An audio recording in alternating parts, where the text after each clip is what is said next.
Minha sogra sempre se comportou como se fosse a verdadeira mãe do meu filho, me tratando como mera incubadora. Mas o dia em que eu a flagrei tentando amamentar o meu recém-nascido escondida foi o último. Depois dessa invasão absurda e nojenta, eu prometi a mim mesma: ela nunca mais vai sequer encostar no meu bebê.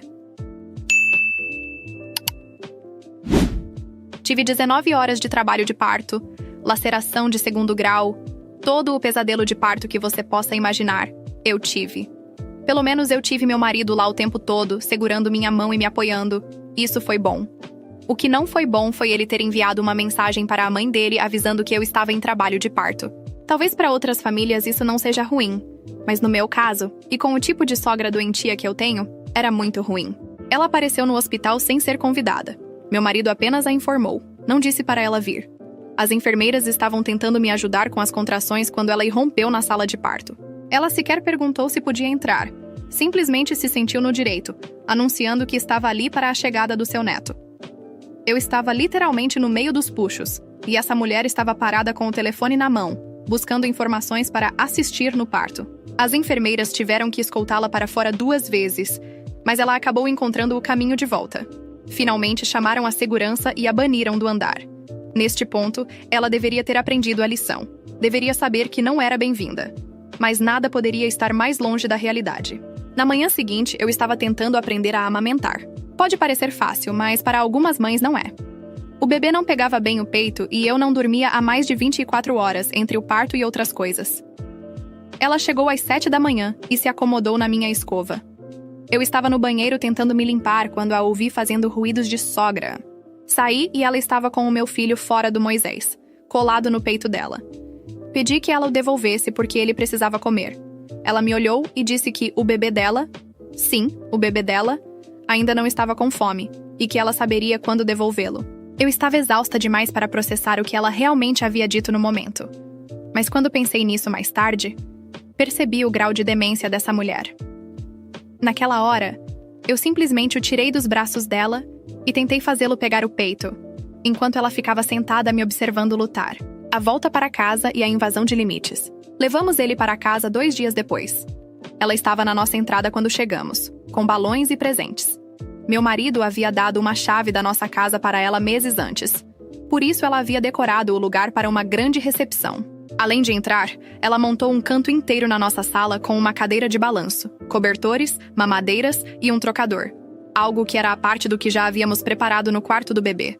Ela anunciou que ficaria o 1º mês para ajudar. Olhei para o meu marido e ele apenas deu de ombros como se isso fosse completamente normal. Como podem ver, não tenho apenas um problema de sogra. Tenho também um problema de marido. Naquela primeira noite em casa, acordei às 3 da manhã para tirar leite. O Moisés ao lado da nossa cama estava vazio. Entrei em pânico, procurei por toda a casa e a encontrei no quarto de hóspedes, dando uma mamadeira de fórmula para o meu filho. Ela tinha saído para comprar fórmula sem perguntar a nenhum de nós. Eu disse que estava amamentando exclusivamente, e ela respondeu que o bebê dela precisava da barriga cheia e que claramente o leite materno não era suficiente, porque ele chorava muito. Peguei-o de volta e ela ficou com uma cara de quem comeu algo amargo o resto do dia. Era literalmente uma criança de quem tiraram um brinquedo. As coisas pioraram. Ela começou a responder a cada choro antes que eu pudesse chegar. Toda vez que eu ouvia choramingos e saía da cama ou vinha de outro cômodo, ela já o estava segurando, embalando-o e dizendo coisas como: "A mamãe está aqui, não chore, eu te pego." Eu a corrigi. Eu sou a mãe dele. Ela respondeu que, claro que eu era, mas que ela era a verdadeira mamãe dele, porque havia criado o homem que o fez, meu marido. Eu estava na cozinha e não tinha certeza se ele ouviu. Fiquei ali com a bomba de tirar leite na mão, me perguntando se eu realmente tinha ouvido aquilo. Alguns dias depois, vi as redes sociais dela. Ela havia publicado dezenas de fotos com o meu filho, e cada legenda se referia a ele como meu bebê ou o amor da minha vida. Nas fotos em que eu aparecia, ela tinha me cortado. As amigas dela comentavam coisas como: "Ele se parece com você", e "parabéns pelo seu novo bebê". E ela respondia a todas com emojis de coração. Mostrei isso ao meu marido, e ele minimizou, dizendo que não era grande coisa, que ela estava apenas emocionada por ser avó, e que eu não deveria exagerar. A mãe dele estava publicando fotos do nosso filho, afirmando que era dela, e eu estava exagerando. Informei ao meu marido que ele tinha o resto do dia para tirar a mãe dele da nossa casa. Se ela não estivesse fora até a manhã seguinte, teríamos um problema. Ele me menosprezou, dizendo que meus hormônios estavam me fazendo pensar incorretamente. O que, de certa forma, era verdade, porque eu deveria ter chutado o traseiro da minha sogra no primeiro dia, em vez de esperar até aquele momento. Eu havia expulsado um ser humano do meu corpo há 10 dias, e não dormia mais de 90 minutos seguidos desde então. Essa era a única razão pela qual eu não a tinha arrastado para fora antes. Ele balbuciou que era a mãe dele e que ele não podia fazer isso com ela. Eu disse que se ele não pedisse para ela ir embora, eu mesma faria, e não seria nada bonito. Ele me pediu para dar mais uma semana a ela. Respondi que ela tinha até a manhã seguinte, ou então ele também sairia de casa. O ponto de ruptura, o incidente da amamentação. Naquele mesmo dia, ela comprou uma roupinha para o bebê e o vestiu sem me pedir permissão. Quando eu disse que já havia escolhido o que ele usaria naquele dia, ela disse que o bebê dela ficava melhor com o que ela escolheu. Depois, ela o levou para passear no carrinho. Não pediu, não me avisou, simplesmente saiu com ele. Ela ficou fora por mais de 1 hora. Liguei para ela 15 vezes. Finalmente, ela atendeu e disse que estava apresentando o bebê dela aos vizinhos e que eu precisava me acalmar. Quando ela voltou, a meia rua de distância, aparentemente ela já sabia o nome do meu filho e os vizinhos o conheceram antes de alguns dos meus próprios amigos. Minha melhor amiga veio nos trazer comida. Ela me conhecia há 12 anos e queria segurar o bebê. Minha sogra se interpôs fisicamente e disse que o bebê dela não ia com estranhos. Eu explodi. Pedi gentilmente que ela tirasse o maldito traseiro da minha casa naquele momento, ou eu a chutaria até o amanhecer. Ela olhou para o meu marido e perguntou se ele ia permitir que eu falasse assim com ela. Ele me pediu para pedir desculpas e eu disse que ele também podia ir embora. Ela começou a chorar e se trancou no quarto de hóspedes. O resto do dia, meu marido agiu como se eu tivesse cometido um pecado imperdoável. Naquela noite, olhei o telefone dele enquanto ele dormia. Eu tinha a sensação de que algo estava errado, e eu tinha razão.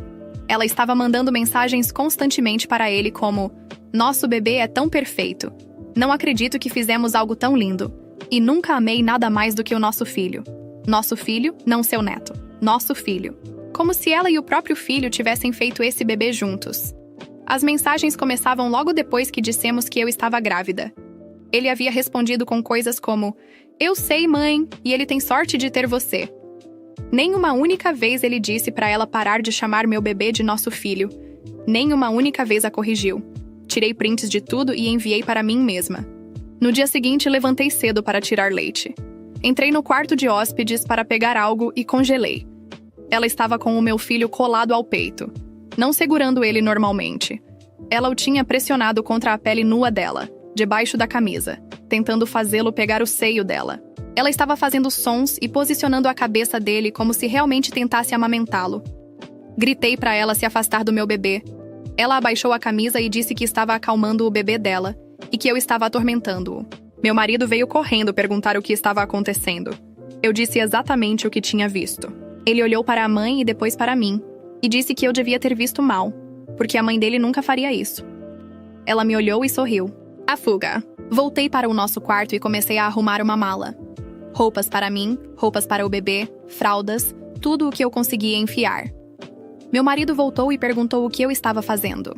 Eu disse que estava indo embora e que nunca mais voltaria.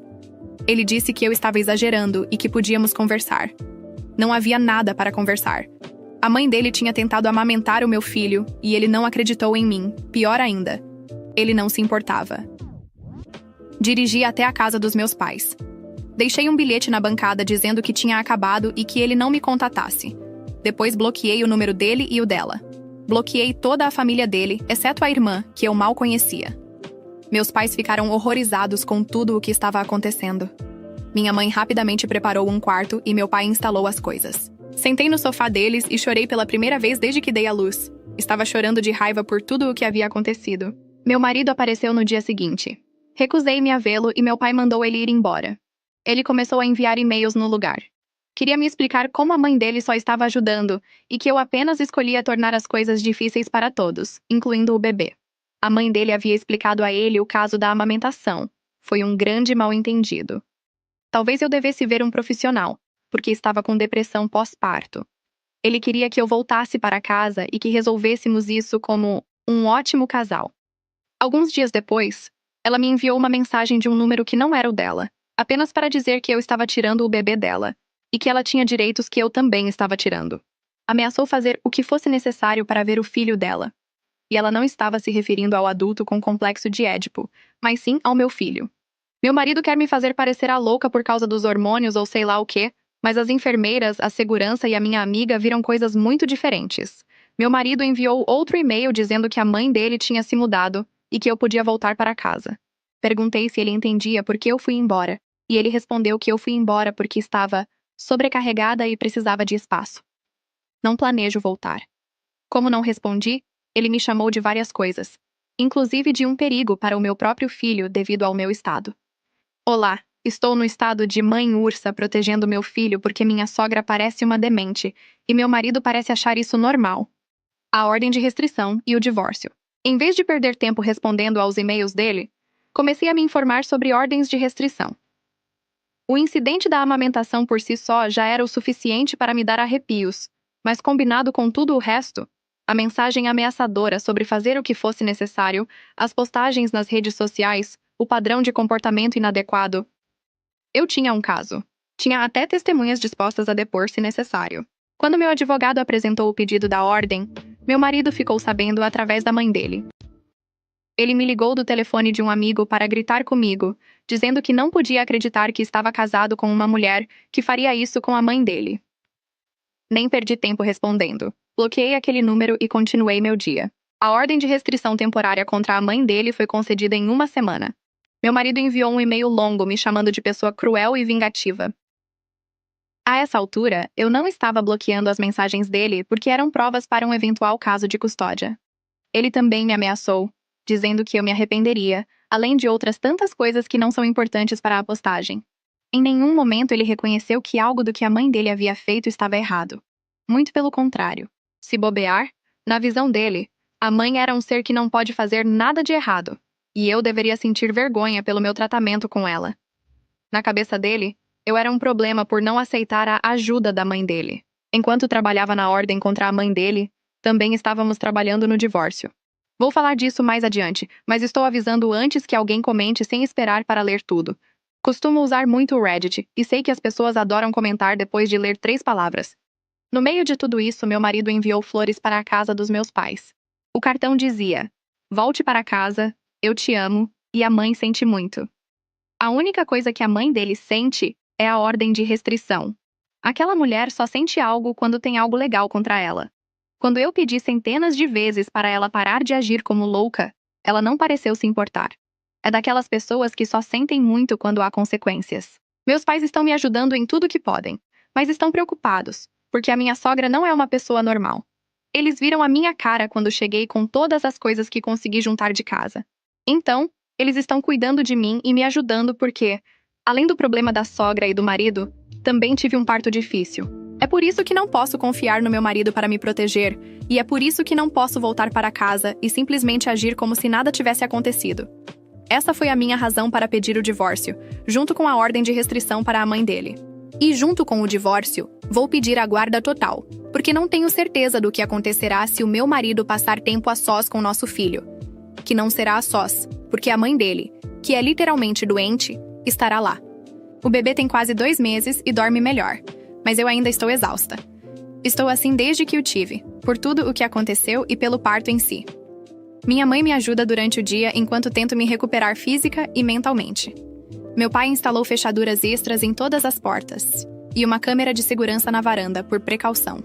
Sei que meu marido está tão doente quanto a mãe, porque até os amigos dele me ligaram para dizer que ouviram a versão dele e que ela soa muito distorcida.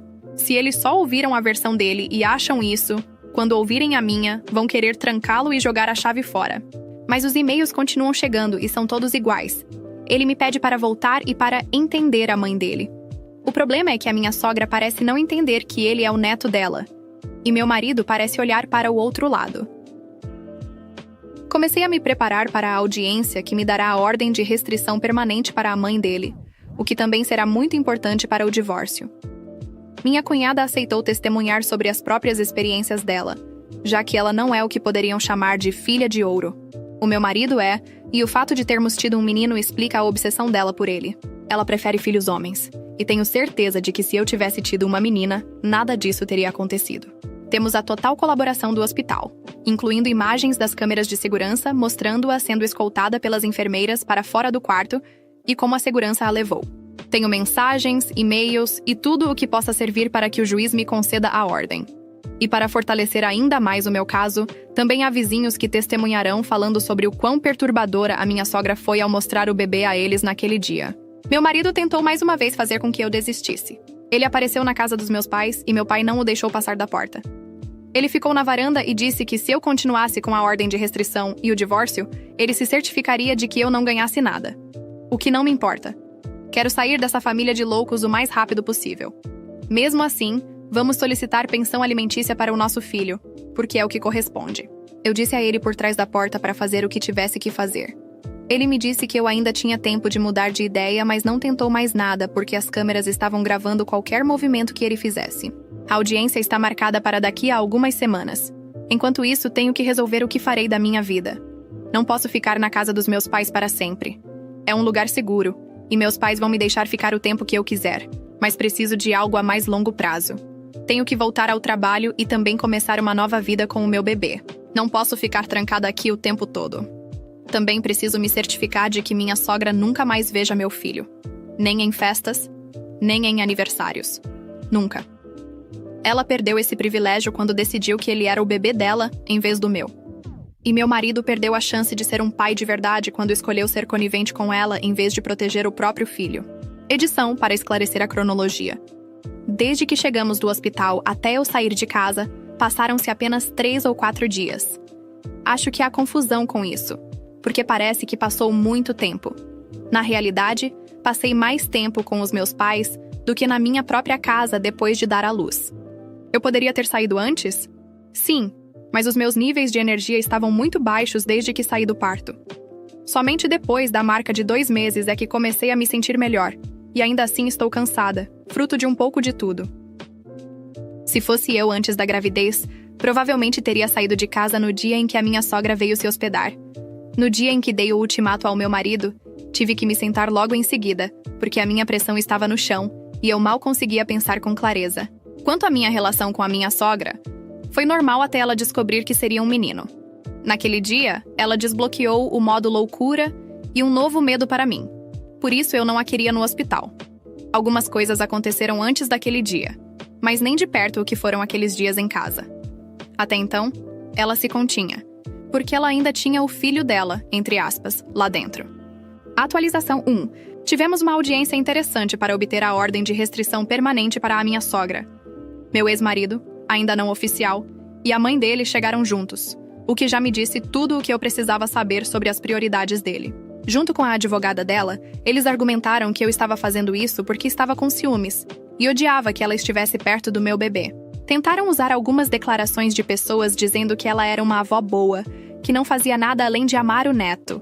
Também tentaram fazer com que todas as provas que apresentamos não fossem levadas em conta por qualquer motivo possível. Mesmo assim, o juiz aceitou a maioria, e isso foi muito importante para o nosso caso. O juiz teve que perguntar diretamente a ela por que se referia ao neto como o bebê dela, em várias postagens e mensagens de texto. Ela disse que era apenas um termo carinhoso, algo normal que as avós dizem.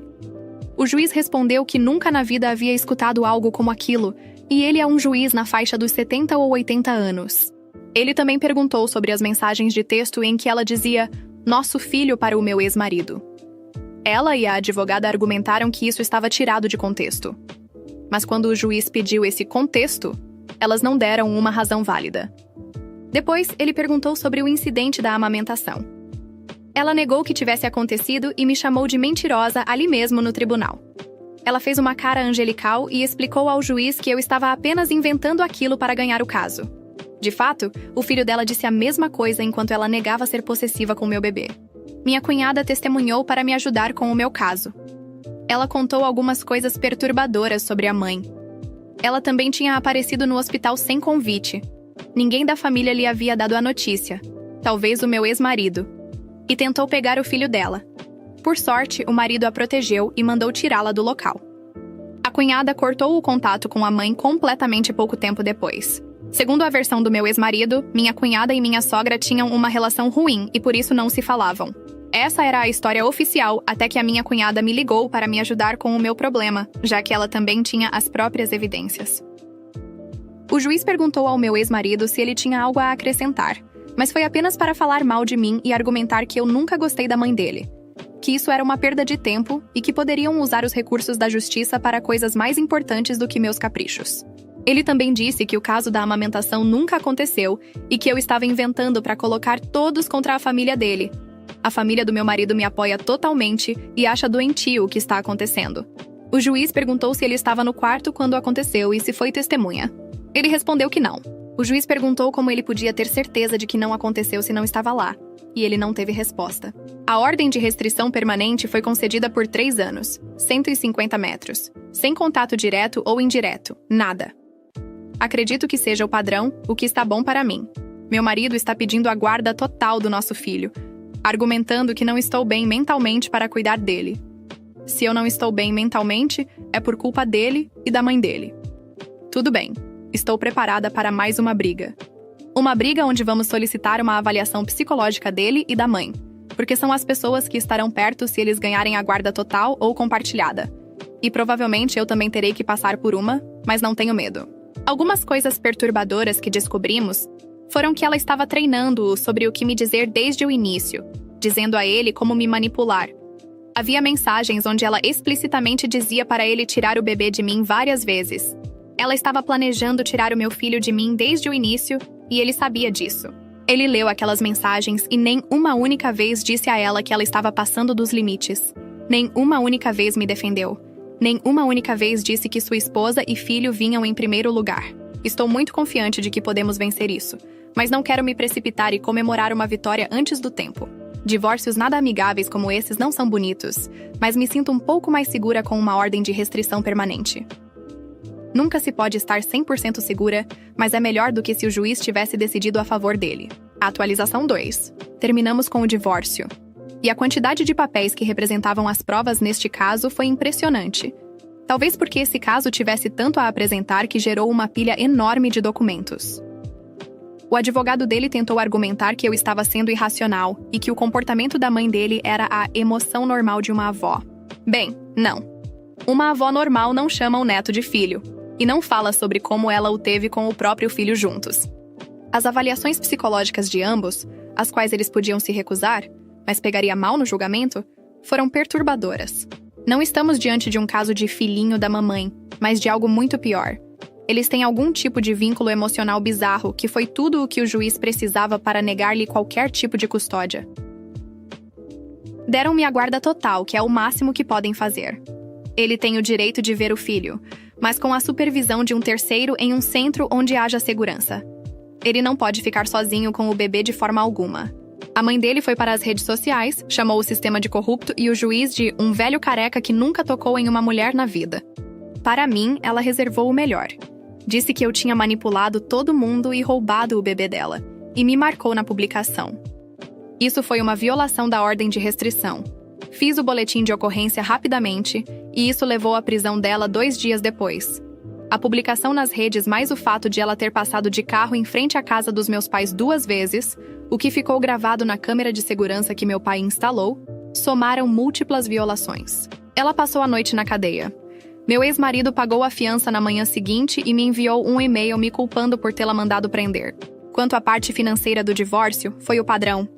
Ele tem que pagar pensão alimentícia como qualquer outra pessoa. Claro que ele não queria, porque, segundo ele, se não podia vê-lo, não ia pagar. Mas não é assim que funciona. Todo o processo foi bastante frustrante. Era algo que eu já imaginava, mas viver isso é outra experiência. Tenho pensado no que fazer agora que o divórcio terminou.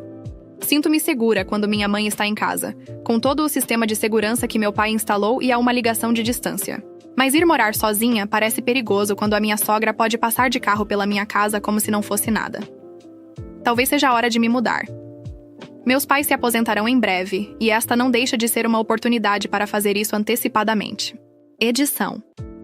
Minha sogra não apenas passava pela porta como qualquer pessoa que usa a rua. Ela diminuía a velocidade exatamente em frente à casa. Atualização 3, 5 anos depois. Sim, sou eu de volta. Depois de 5 anos sem fazer postagens. Mas acho que não há uma regra escrita sobre quando se pode atualizar. Acontece que, na noite passada, minha cunhada me ligou para dizer que a mãe dela faleceu. E essa é uma notícia muito grande para guardar para mim. Ela teve um coágulo cerebral enquanto dormia. E meu ex-marido a encontrou no dia seguinte. Minha cunhada pensou que eu gostaria de saber disso, já que eu tinha uma ordem de restrição, que renovei antes que vencesse. Me dá bastante tranquilidade saber que ela faleceu, embora não me traga alegria. Não acho que as pessoas devam morrer, mas também não vou negar que isso tira um grande peso das minhas costas. Nesses anos não sofri assédio por parte dela, mas apenas porque nos mudamos, junto com os meus pais, para um lugar diferente. Não moro com os meus pais, caso estejam se perguntando. Meu ex-marido, de vez em quando, tinha suas noites ruins e enviava algum e-mail, que era a nossa única comunicação para assuntos de visitas e pensão. Ele tem visitado o filho em um centro a 2 horas de onde eu moro. Meu pai costumava levar meu filho até lá por questões de segurança. De qualquer forma, ele não tem feito muito uso do seu direito de visita supervisionada. Edição 1.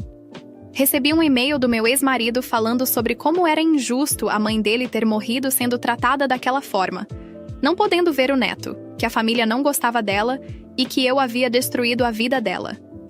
Não respondi, mas é perturbador que ele me diga essas coisas. Acredito que ele deva estar fortemente sob influência do álcool quando escreve essas coisas. Mas mesmo assim, edição 2. Há mais de 9 meses não recebo nenhum outro e-mail dele. Estamos bem com o meu filho. Não mencionei na postagem anterior, mas reconstruí a minha vida com outro homem, embora não estejamos casados ainda. E tenho os meus pais a uma curta distância, por isso me sinto segura. Obrigado por assistir até o final.